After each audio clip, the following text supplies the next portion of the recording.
आप लोग यहाँ इसकी मंगनी और शादी की तैयारियां कर रहे हैं और वहाँ ये सालिस से मिलने गई थी। क्यों गई थी?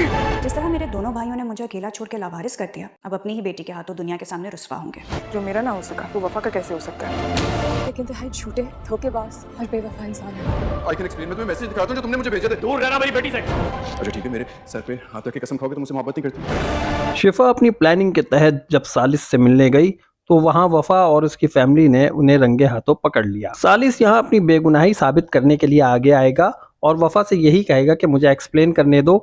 तो यहाँ उस्मान साहब उसे डांटेंगे और यही कहेंगे कि तुम मेरी बेटी से दूर रहो, और यहाँ ना तो उस्मान साहब उसकी बात सुनेंगे ना ही वफा उसकी बात सुनेगी। वफा के वालिद शिफा को पकड़कर अपने भाई के पास ले जाएंगे और यही कहेंगे कि आप लोग यहाँ इसकी मंगनी करते फिर रहे हैं और ये वहाँ सालिस से मुलाकातें कर रही है। शिफा के वालिद को ये बात बहुत नागवार गुजरेगी और वो गुस्से में अपनी बेटी से पूछेंगे कि तुम वहाँ क्यों गई थी, और उसे एक जोरदार थप्पड़ भी रसीद कर देंगे। दरअसल ये मुलाकात तहरीम फुप्पो की तरफ से बनाया गया एक प्लान था और वो अब यही कहती हुई नजर आएंगी कि जिस तरह मेरे दोनों भाइयों ने मुझे अपने घर से बेदखल कर दिया और मुझे अपनी फैमिली से अलग कर दिया, अब अपनी बेटी की वजह से जमाने भर में रुस्वा होते फिरेंगे।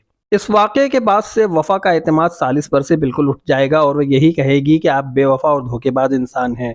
लेकिन सालिस अपनी बेगुनाही साबित करने के लिए वफा को रास्ते में रोकेगा और उसे यही कहेगा कि तुम मेरे सर पे हाथ रखकर कसम खाओ कि तुम मुझसे मोहब्बत नहीं करती हो। क्या यहाँ वफा सालिस की मोहब्बत पर यकीन कर लेगी? क्या सालिस अपनी मोहब्बत का यकीन वफा को करा पाएगा? ये तो हमें आने वाली एपिसोड में ही पता चलेगा। आप क्या कहते हैं? आप कमेंट बॉक्स में ज़रूर बताएं। चैनल को जल्दी से सब्सक्राइब कीजिए और नेक्स्ट वीडियो तक के लिए मुझे इजाज़त दीजिए। अल्लाह हाफिज़।